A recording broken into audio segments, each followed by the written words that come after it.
Um exemplo a não ser seguido, não precisa falar no Brasil, porque aqui são os nossos vizinhos, mas fala alguma empresa de fora que talvez os caras não vão ouvir a gente. Cara, exemplos a não ser seguidos, é o que mais tem, né?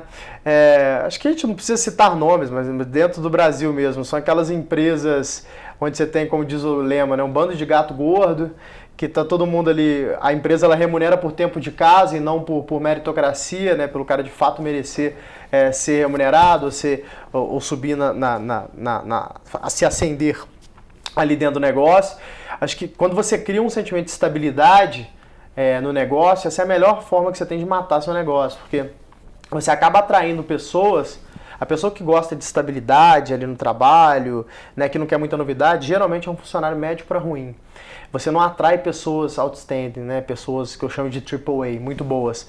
Então, essas empresas, né, que têm esses planos de carreira, esses negócios muito estáveis, esse monte de cabelo branco na gestão sem merecer estar só porque tem tempo de casa, eu acho que são os exemplos perfeitos de como não se deve fazer. Inclusive, citando um exemplo aqui, a gente até teve esse papo pessoalmente outro dia, eu acabei de ler um livro que chama The Innovator's Dilemma, o Dilema dos Inovadores, né?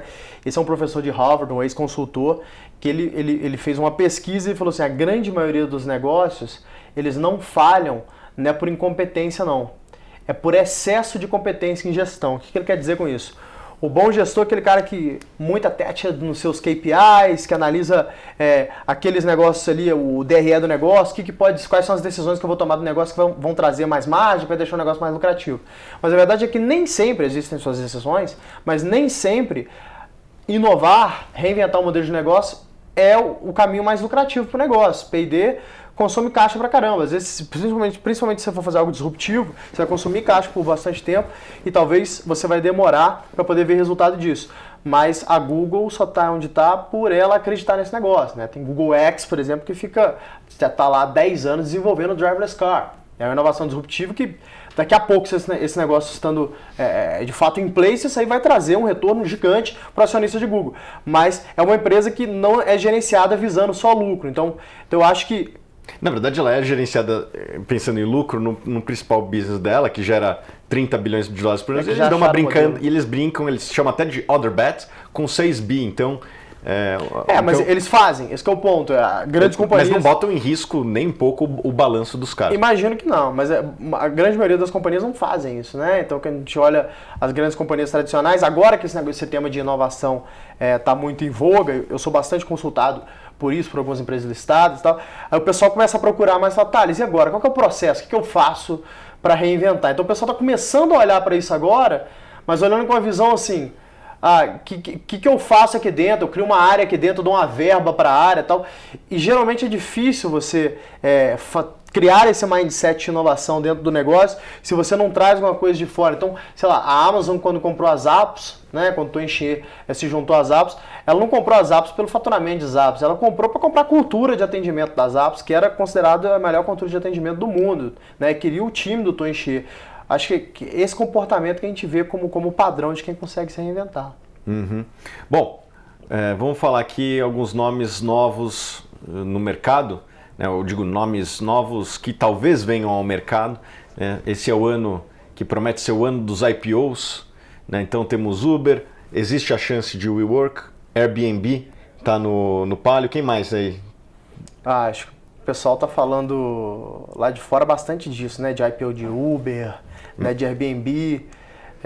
Eu particularmente sou bear, assim, com a IPO de Uber. Alguma empresa também do Elon Musk lá, talvez? Ele tem várias empresas. Será que vai vir mais um? SpaceX, não tem uns negocinhos? Cara, é difícil porque, bom, parece que vai ter bastante IPO, inclusive o Brasil está bem cotado alguns negócios, né? É incrível quando a gente olha a evolução da economia brasileira, principalmente da economia de inovação, né? A gente teve um unicórnio na história do Brasil até 3 anos atrás, e de 3 anos para cá já tivemos mais 5, né? Explica o que é um unicórnio aqui. Unicórnio são aquelas empresas que são avaliadas acima de $1 bilhão, né? Então a gente teve, se eu não me engano, até 3 anos atrás, um unicórnio, e aí de 3 anos para cá a gente já tivemos mais 5 unicórnios, ou seja, de fato as companhias brasileiras estão conseguindo se valorizar frente às outras companhias globais, o que não é normal. já que a gente compete com um dólar mega desfavorável aqui no Brasil e, obviamente, existe o custo de capital no Brasil que é muito alto, que, por consequência, faz com que investimento em venture capital, investimento em inovação no Brasil não seja um produto tão popular, né, como é nos Estados Unidos. Né? Nos Estados Unidos, qualquer investidor ali que tem, sei lá, mais de $1 milhão na carteira, ele está investindo alguma coisa em venture capital porque ele precisa tomar um risco maior para conseguir ter um retorno do seu capital. Aqui no Brasil é muito fácil você conseguir retorno, né? Não é tão difícil ainda. Comparar com os Estados Unidos, por exemplo, com a Alemanha, né? Mais ou menos, porque se você pegar o CDI ali, que está 6 e pouco, 6,5, tira 15% de imposto de renda, cai para 5 e alguma coisa, 5,6, 5,7. Certo.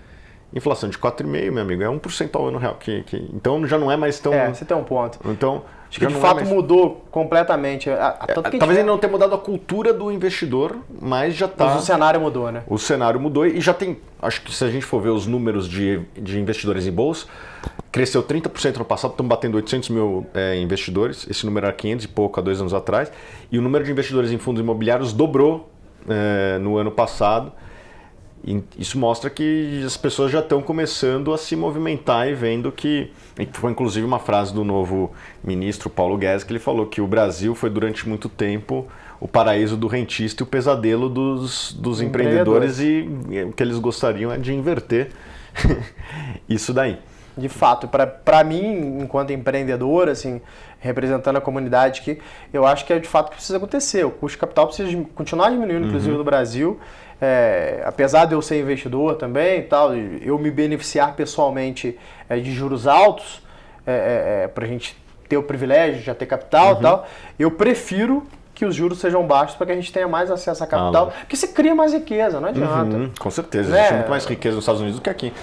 É isso. E assim, uma coisa que eu até falei com a Muripinho, que veio aqui outro dia, amigo nosso, é que um dos motivos de ter tanto venture capital nos Estados Unidos, angel, venture capital, private equity, é porque tem ali na frente o mercado de capitais, porque o venture capital, você sabe muito bem, ele não é um investidor de longo prazo, ele não quer comprar o Facebook ali na garagem e encarteirar para sempre. Tem um ciclo ali de 8 a 10 anos. Mas ele tem que vender para alguém. Aqui no Brasil, a bolsa ainda não é vista muito como um exit, né? Uma saída. É sempre mais o estratégico. Então, o que é o player estratégico? É aquela empresa que talvez se interesse por aquele negócio ali, porque aquele negócio faz sentido dentro da estratégia dela. Um dos motivos que nós não temos muito venture capital é porque não temos um mercado de capitais. Então, quanto mais o mercado de capitais cresce, mais gente investe, mais existe a cultura, melhor para você. De fato. O venture capital vai desovar a participação dele, e quando eu digo desovar, não é necessariamente ruim. Assim, quem comprou Google na IPO fez um baita negócio, quem comprou Facebook na IPO fez um baita negócio. Não necessariamente comprar IPO é um mau negócio. Só que o grande valorização já veio, né? Assim, o cara comprou lá atrás, o Peter Thiel comprou Facebook, botou $500 mil lá naquele filme que mostra. Ele deve ter multiplicado por 200 vezes, 300 vezes. O Facebook, desde que abriu capital, multiplicou por 5, que não é uma valorização que dialoga muito com o investidor de venture capital. Venture capital. Também porque o risco é muito maior, né? A cada, 100 empresas que o cara investe, talvez 5 vão porrar. E aí, obviamente, ele busca esses retornos aí de 50, 100 vezes mesmo para pagar todos os custos daquilo que ele teve investindo, investimentos que não vingaram de fato e, consequentemente, trazer um retorno de capital para o seu fundo, né? Para que ele consiga levantar o próximo fundo. No final do dia, o Venture Capital está sempre buscando o próximo fundo, né?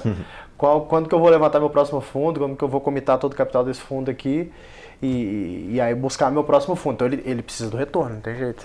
Exatamente. Então vamos falar dessas empresas aí que a gente citou.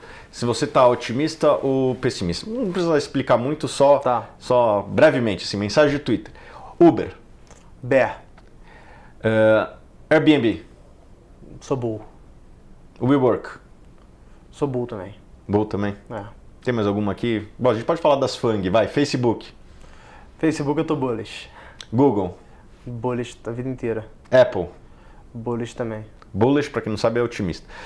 Microsoft. Microsoft, eu tô bullish agora com o Satya Nadella. Não tava, desde que esse cara sumiu, acho que ele mudou a Microsoft. E eu tive a oportunidade de conversar com o executivo da Microsoft C-Level. E ela falou, olha, eu não trabalhava mais na Microsoft, fazia 10 anos, Quando o Satya veio, ele me chamou para ajudar numa área lá e eu vi que aquilo que ele estava fazendo na Microsoft eu tive vontade de voltar. Então, acho que a Microsoft está bem competitiva, tô bullish também. Apple, a gente falou? Falamos de Apple, eu tô bullish. Que mais aqui das FANG? Amazon. Amazon não tem como não ser bullish, né? Acho que vai ser, das FANGs aí, deve ser a maior aí nos próximos 10 anos. Eu imagino que passe a Apple. Eu sei que você não concorda, mas eu acho que... Não, acho que tem uma possibilidade. Que passa a Apple. Eu só acho que é mais nublado. O ambiente de Amazon não é a margem atual que justifica o valuation. Não é o futuro. É uma grande pergunta. O que eles vão fazer a partir do momento que eles monopolizam algumas categorias? Eles vão aumentar preço ou vão continuar baixando o preço para, sei lá, isso virar um loss leader para ganhar market share da carteira, pocket share da carteira do investidor não, do consumidor e continuar ganhando mercado, e daí você fica com a carteira dele toda. O que você vai fazer no dia que você tiver um monopólio, né? O Walmart, que tinha essa estratégia lá atrás, ele tinha um monopólio nas cidades pequenas, ele, por incrível que pareça, ele não espremia tantas pessoas, ele conseguia uma margem muito boa, 4%, que era uma margem interessante para varejo, mas ele não esfolava tantas pessoas, ele tinha monopólio, não? As pessoas que não conhecem muito o Walmart, a história dele foi crescer do meio para as costas, né? Diferente um pouco da quase toda empresa americana que cresce nas costas, nos principais polos, depois vai para o resto dos Estados Unidos, né? É o McDonald's que cresce na Califórnia e depois vai para os Estados Unidos todos. Acho que essa é a visão média das empresas americanas. O Walmart nasce no Arkansas, dominando cidades ali de 50 a 100 mil habitantes, quebrando aquele varejinho ineficiente do chamado mom and pop, né? Tipo, que é o do pai e da mãe, ali aquela banquinha lá, quebra, porque ele é muito mais eficiente. E depois que ele vira o centro da cidade, ele não aumenta o preço não, ele é mega eficiente, ele tem uma margem justa, mas ele não estraçalha o consumidor. Agora que eu tenho monopólio, eu vou aumentar o preço. Ele sempre foi fair. Então... A minha visão de Amazon, cara, é que a Amazon está buscando muito mais do que share of wallet, ele está buscando share of life. Então, assim, a Amazon hoje está presente na vida de todo mundo que tem empresa de tecnologia, você usa a cloud da Amazon provavelmente. Então aquela história de ter servidor, assim, acabaram com isso, é tudo Amazon, negócio escalável, elástico e tal. Se você compra qualquer coisa hoje, provavelmente você tem boa chance de comprar em Amazon. No Brasil tá ainda nem tanto, mas no mundo, Estados Unidos principalmente, você compra em Amazon. E você compra e depois fica 30 anos lá comprando, compra pro resto da vida. Cara, aquele Amazon Dash lá, que eles têm aquele botão, existe um botão da Amazon que você clica e você encomenda sabão em pó, produtos de consumo recorrente, né? Você aperta um botão, entrega na sua casa, já cobra automático o seu cartão de crédito. Cai em 2 horas na sua casa. Já tá lá. Aí eu acho que o mais legal de Amazon, e é isso que me fez ficar bullish para sempre com a Amazon, para sempre assim, é um exagero poético que eu tô usando aqui, né? Foi quando eles compraram a Whole Foods. E um ano antes de comprar a Whole Foods, eles tinham desenvolvido, eu esqueci o nome que eles deram para esse projeto, mas é aquele negócio da loja automatizada, sabe? Que você entra na loja, pega o produto que você quiser, sai e já tá pago. Então tem um sistema ali que vê que você é você que tá pegando o produto, qual produto você tá pegando, qual a quantidade, já cobra automaticamente. Inclusive a Amazon tá abrindo loja física em algumas cidades. Tem em Seattle uma loja. Tem em Nova York também. Tem em Nova York, né? Eu não sabia. No Seattle eu já vi. E é bem legal, parece, é a versão física da loja online. É muito engraçado, porque tá o livro com os comentários, o número de estrelinha ali. Você pega ali, é livro, maçã, sanduíche, água. É um mercadinho da Amazon que você pega o que você quiser e acabou com caixa, acabou com fila, assim. Imagina para o supermercado, assim. O telespectador deve pensar assim também, né? Algumas vezes a gente já foi para o supermercado e falou, cara, que preguiça dessa fila, porque eu tenho que comprar pequenas coisas, aí eu vou embora. Nossa, ontem eu fui numa loja, inclusive empresa listada, não vou citar o nome, para comprar computador. Da decisão de eu fechar até eu comprar, demorou 1 hora e não tinha fila. O que era? Cadastro no sistema. Puta, garantia. Nossa. Imagina você poder entrar no negócio, não ter que falar com o vendedor, não ter que passar pelo caixa, simplesmente pegar e cobrar no seu cartão. A Amazon desenvolveu essa tecnologia, já existe, não é Black Mirror aqui não, o negócio já existe. E compraram a Whole Foods. Então tá bem claro para mim que a Amazon, quando ela compra a Whole Foods, ela vai falar, cara, eu quero share of life. Ou seja, eu quero pegar todas as esferas da vida de consumo desse consumidor, quero fazer parte disso, né? Desde o varejo físico até o online.